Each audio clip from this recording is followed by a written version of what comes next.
మీకు ఈ వీడియో నచ్చినట్లయితే లైక్ చేయండి, షేర్ చేయండి. ముందుగా కింద ఉన్న సబ్స్క్రైబ్ బటన్పై క్లిక్ చేయండి. ఎల్లప్పుడూ అప్డేట్ సమాచారాన్ని పొందండి. దివంగత ఎమ్మెల్యే సాయన్న కన్న కలను నెరవేర్చిన వారసురాలు.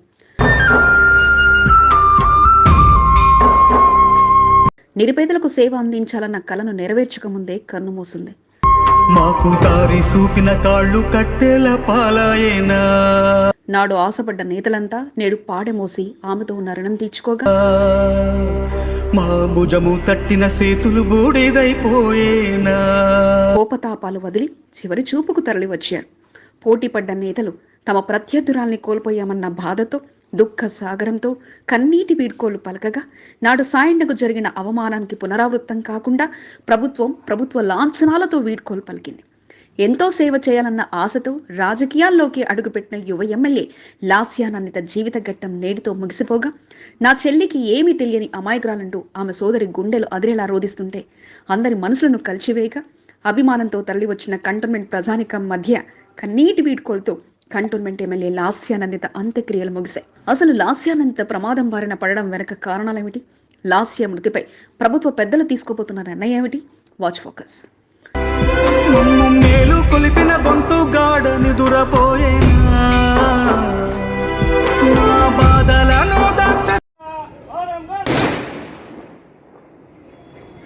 వైఖూజావున పిడుగులాంటి వార్త కుటుంబ సభ్యులను కన్నీటి పర్యంతరానికి గురి చేయగా, కంటోన్మెంట్ ప్రజానికానికి షాక్ గురి చేసింది.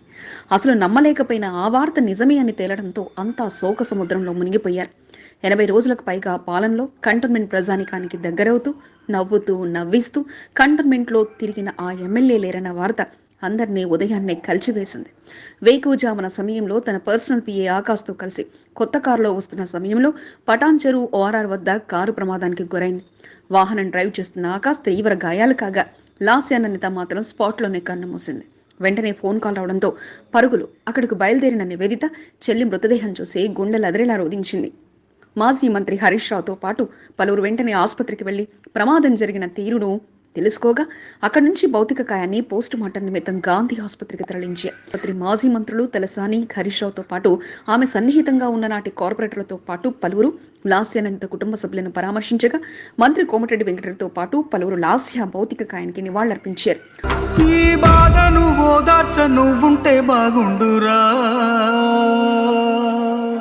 పోస్టు మార్టం అనంతరం భౌతిక కాయాన్ని ప్రజల సందర్శనార్థం కాకాగూడ గృహలక్ష్మి కాలనీలో క్యాంపు ఆఫీస్కు తరలించగా, ప్రస్తుత కాంగ్రెస్ ప్రభుత్వం అధికార లాంఛనాలతో ఎమ్మెల్యే లాస్యానందిత దహన సంస్కారాలు నిర్వహించాలని ఆదేశాలు జారీ చేసింది. దీంతో ప్రభుత్వం తరఫున పోలీసు బలగాలు ప్రత్యేక ఏర్పాటు చేయగా, మంత్రులు పొన్నం ప్రభాకర్, ఎమ్మెల్యేలు, ఎమ్మెల్సీలు, మాజీ మంత్రులు, మాజీ ఎమ్మెల్యేలతో పాటు మాజీ కార్పొరేషన్ చైర్మన్లు, ముఖ్య నేతలు దగ్గరుండి ఏర్పాట్లు చేయడంతో పాటు జరుగుతున్న ఏర్పాట్లను పర్యవేక్షించారు. ముఖ్యమంత్రి రేవంత్ రెడ్డి, మాజీ ముఖ్యమంత్రి కేసీఆర్తో పాటు పలువురు ముఖ్య నేతలు భౌతిక కాయానికి నివాళులర్పించగా, లాస్యకు వివాహం కాకపోవడంతో సాంప్రదాయ పద్ధతిలో జరగాల్సిన కార్యక్రమాలను జరిపించి ఇక అంతిమయాత్రకు సిద్ధం చేశారు. పోలీస్ పారెడ్ మధ్య అంతిమయాత్ర ప్రారంభం కాగా, మాజీ మంత్రి హరీష్ రావుతో పాటు మాజీ కార్పొరేషన్ చైర్మన్లు గజ్జల నగేష్, మన్ని క్రిషాంక్తో పాటు పలువురు పాడమోసి ఆమెతో ఉన్న రుణాన్ని తీర్చుకున్నారు. సాయంత్రం 5 గంటల సమయానికి అంతిమయాత్ర ప్రారంభం కాగా, అశేష జనవాహిని కంటోన్మెంట్ ప్రజానికం శ్రద్ధాంజలి మధ్య మారేడుపల్లి శ్మశాన వాటికకు చేరింది.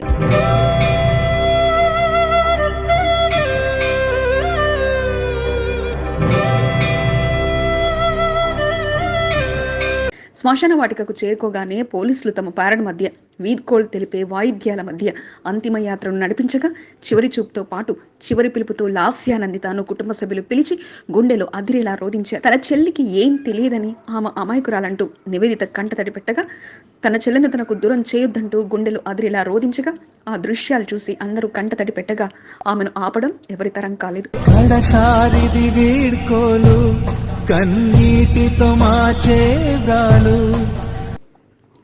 నాడు ఆమె గెలుపు కోసం కృషి చేసిన నేతలంతా నేడు ఆమెతో గెలుపు కోసం కష్టపడ్డ నాటి పరిస్థితులను గుర్తు చేసుకుంటూ అంతిమయాత్రలో పాల్గొనగా, నాడు సాయన్న చేతుల మీదుగా అభివృద్ధి చెంది ఆయన దహన సంస్కారాలకు వేదికైన అదే మారేడుపల్లి శ్మశాన వాటికలో లాస్య అంత్యక్రియలు జరిగాయి.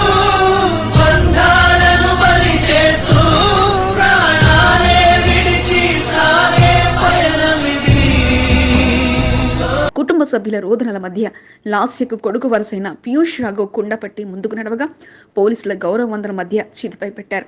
అనంతరం పోలీసుల గౌరవవందనం ప్రభుత్వ లాంఛనాల ప్రకారం 3 రౌండ్లు గాల్లోకి కాల్పులు జరపగా పీయూష్ రాఘవ్ లాస్య చితికి నిప్పు పెట్టగా చివరిసారి చితిపై చెల్లెల్ని చూసుకుంటూ పార్థివ దేహంపై నెయ్యి పోసి ఇక తనలో ఉన్న బంధానికి వీడ్కోలు పలికారు నివేదిత.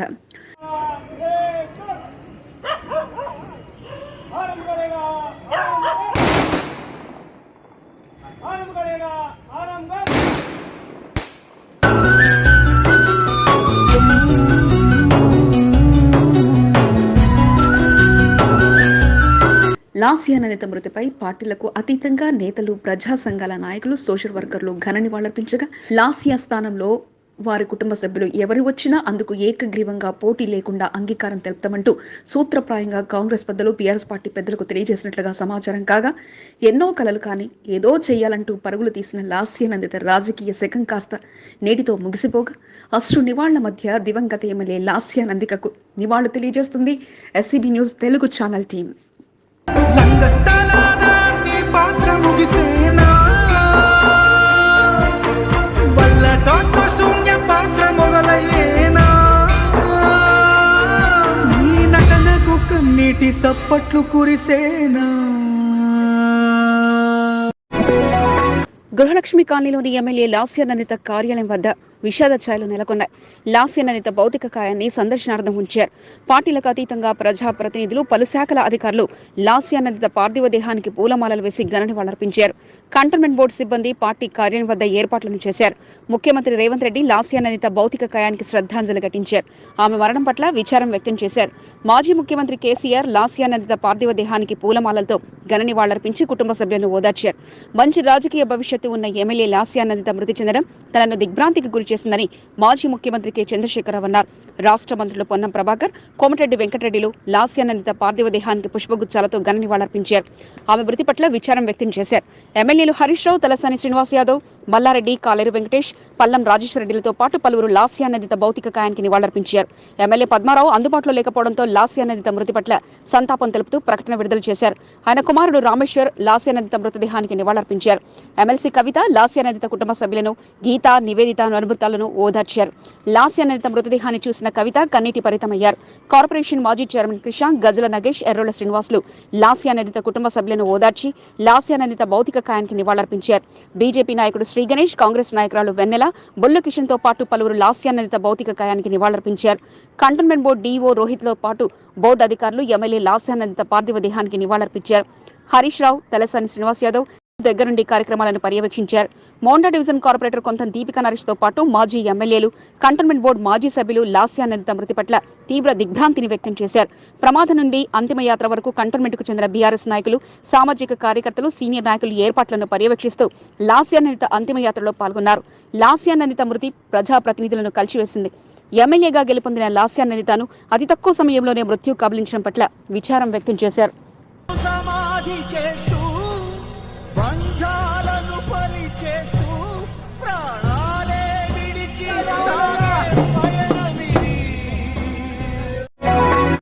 ఎమ్మెల్యే లాస్య నందిత మృతి కంటోన్మెంట్ ప్రజలను దిగ్భ్రాంతికి గురిచేస్తుంది.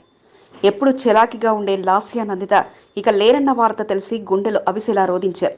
గత సంవత్సరం ఫిబ్రవరి 19న ఎమ్మెల్యే సాయన మృతి, 2024 ఫిబ్రవరి 23న సాయన కుమార్తె, ప్రస్తుత కంటోన్మెంట్ ఎమ్మెల్యే లాస్య నందిత మృతి చెందడం బీఆర్ఎస్ పార్టీ నాయకులను, కంటోన్మెంట్ ప్రజలను విషాదంలోకి నెట్టింది. గడిచిన 2 నెలల్లో వరుస ప్రమాదాలు లాస్యను వెంటాడాయి. చివరకు మృత్యువు కారు ప్రమాద రూపంలో కబలించింది. కార్పొరేటర్గా రాజకీయ ప్రస్థానాన్ని ప్రారంభించిన లాస్య నందిత ఎమ్మెల్యేగా కేవలం సుమారు 82 రోజులు మాత్రమే కొనసాగి అస్తమించారు.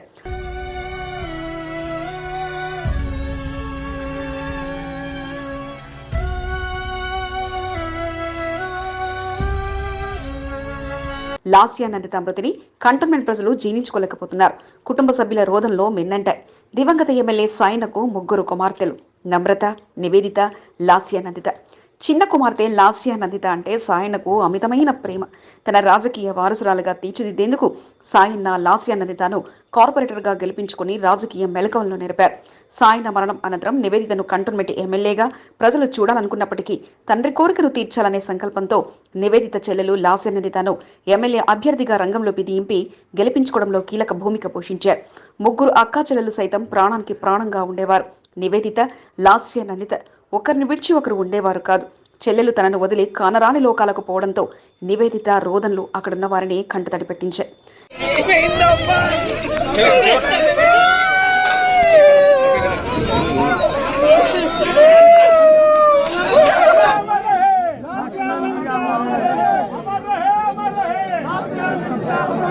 గత సంవత్సరం ఎమ్మెల్యే సాయన్న హఠాన్ మరణం నాటి నుంచి సాయన కుటుంబానికి ఎన్నో ఒడిదుడుకులు, అవరోధాలు ఎదురవుతూ వచ్చాయి.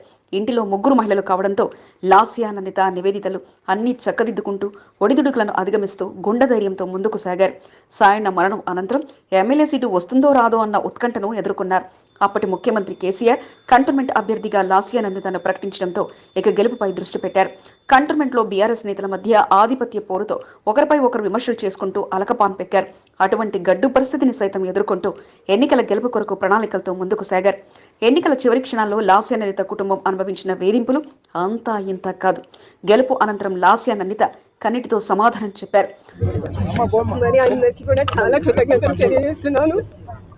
మరి ప్రజలందరికీ తప్పకుండా సాయన గారిట్లయితే వర్క్ చేశాను. నేను కూడా రానున్న రోజులు అట్లనే వర్క్ చేస్తాను. ఎందుకంటే డాడీ కూడా కళ ఒకటి ఉండే, నేను కూడా ఒక మంచి పొజిషన్లో ఉండాలని. మరి బీజేపీ వాళ్ళు కూడా ఎంతో ఎంతో మానసిక శోభకు గురి చేశారు. మరి ఇదే ప్రజలే మరి వాళ్ళకి కౌంటర్ ఇచ్చారు. ఇదే కంటోన్మెంట్ గులాబీ రథసారథిగా ఎమ్మెల్యే హోదాలో లాస్య నందిత పరిస్థితులను చక్కదిద్దేందుకు ఎన్నో ప్రయత్నాలు చేస్తూ వచ్చారు. అయినప్పటికీ బీఆర్ఎస్ గ్రూప్ రాజకీయాల్లో ఎంతో ఒత్తిడిని అధిగమించక తప్పలేదు. గత సంవత్సర కాలం నుంచి కంటోన్మెంట్ రాజకీయాల్లో ఒడిదుడుకులను అధిగమిస్తూ ఒక్కొక్కటిగా పరిష్కరించుకుంటూ లాస్య నందిత, ఆమె సోదరి నివేదితలు ముందుకు సాగారు. ఇటీవలే తండ్రి సాయన్న మొదటి వర్ధంతి కార్యక్రమాన్ని పెద్ద ఎత్తున నిర్వహించి కంటోన్మెంట్ బీఆర్ఎస్ నేతల్లో ఉన్న అసంతృప్తిని తొలగించారు. పార్టీ నేతలంతా తమతో కలిసిపోయారని సంతోషపడ్డారు. చివరగా కంటోన్మెంట్ బోర్డు కార్యాలయంలో బోర్డు మాజీ సభ్యులతో కలిసి సిఓ మధుకర్ నాయక్ ను కలిసి కంటోన్మెంట్ ప్రజలపై బోర్ నీటి భారాన్ని వేయవద్దంటూ ఆమె విజ్ఞప్తి చేశారు. డ్రాఫ్ట్ రెగ్యులేషన్లో ఏదైతే రూల్ ఇచ్చారో మరి బోర్వెల్ వాటర్కి మరి 1 KLకి 3 రూపీస్, అది కాకుండా మరి మీటర్కి కూడా అమౌంట్ కట్టడం మరి ప్రజలకి ఎంతో ఇబ్బందికరం. దాని గురించి మేమందరం కూడా తీవ్రంగా ఖండిస్తున్నాము. తప్పకుండా దీని గురించి ఆలోచించాల్సిన విషయం. లాస్య నందితను గత 2 నెలలుగా ప్రమాదాలు వెంటాడుతూ వచ్చాయి. మొదటిసారిగా ఎమ్మెల్యే హోదాలో ఓ కార్పొరేట్ ఆసుపత్రి ప్రారంభోత్సవానికి వెళ్లిన ఆమె లిఫ్టులో చిక్కుకుపోయారు. అనుచరులు అప్రమత్తమై లిఫ్ట్ డోర్ తెరిచి ఆమెను సురక్షితంగా బయటకు తీశారు. రెండోసారి నల్గొండలో జరిగిన బీఆర్ఎస్ బహిరంగ సభకు తాను కొత్తగా కొనుగోలు చేసిన కారులో వెళ్లి లాస్య నందిత తిరుగు ప్రయాణంలో ఎదురుగా వచ్చిన మరో కారును బలంగా ఢీకొట్టడంతో కారు పూర్తిగా ధ్వంసమైంది. త్రుటిలో లాస్య నందిత ప్రాణాపాయం నుంచి తప్పించుకున్నారు. మూడోసారి పటాన్ చెరువు ఓఆర్ఆర్ రోడ్డుపై కారు ప్రమాదానికి గురి కావడంతో మృత్యు నుంచి లాస్య నందిత తప్పించుకోలేకపోయింది. కారు ముందు సీట్లో కూర్చున్న లాస్య నందిత అక్కడికక్కడే ప్రాణాలు కోల్పోయింది.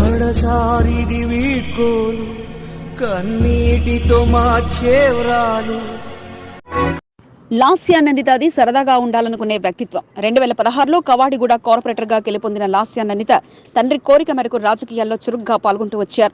36 సంవత్సరాల వయసు గల లాస్య నందిత సరదాగా గడపడాన్ని ఇష్టపడుతుంది.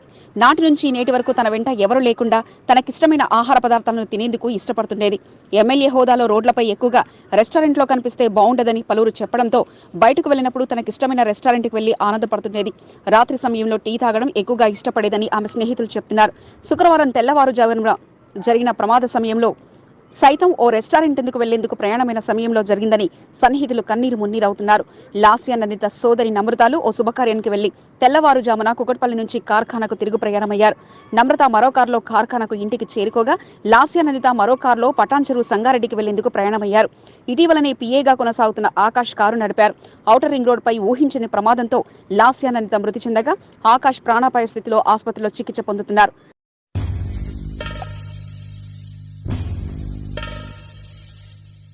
అసలు ఎవరు ఈ ఆకాష్? లాస్య నందితకు అంతగా సన్నిహితంగా ఉండేందుకు కారణాలేమిటి? మడ్ఫోర్ట్ చెందిన ఆకాష్ గత 2 నెలలుగా లాస్య నందితకు పీఏగా వ్యవహరిస్తున్నారు.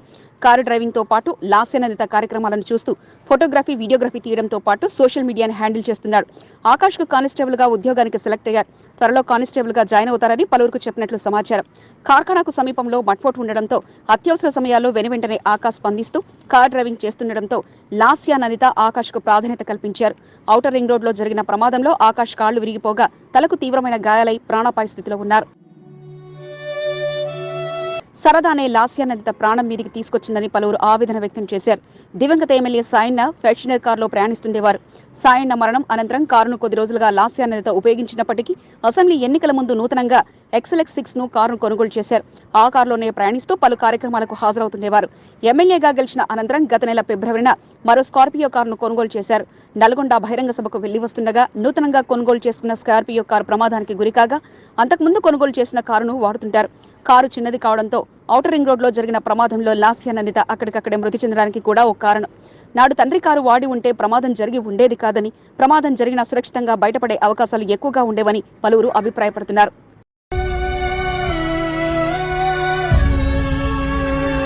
కంటోన్మెంట్లో లాస్యానందిత శక ముగిసింది. ఎన్నో ఆశలతో మంచి రాజకీయ భవిష్యత్తును ఊహించుకున్న లాస్యానందిత సరదాని ఆమె ప్రాణాల మీదికి తెచ్చింది. కంటోన్మెంట్లో తనకు తిరుగులేదని భావించిన లాస్యానందిత అనుకోని రీతిలో మృత్యు కబలించడంతో కంటోన్మెంట్ ప్రజలు విషాదం నుంచి తేరుకోలేకపోతున్నారు. గత సంవత్సరం సాయన్న, ఈ సంవత్సరం లాస్యానందిత మృతితో సాయన్న అభిమానులు శోక సముద్రంలో మునిగిపోయారు. సమాధి చేస్తూ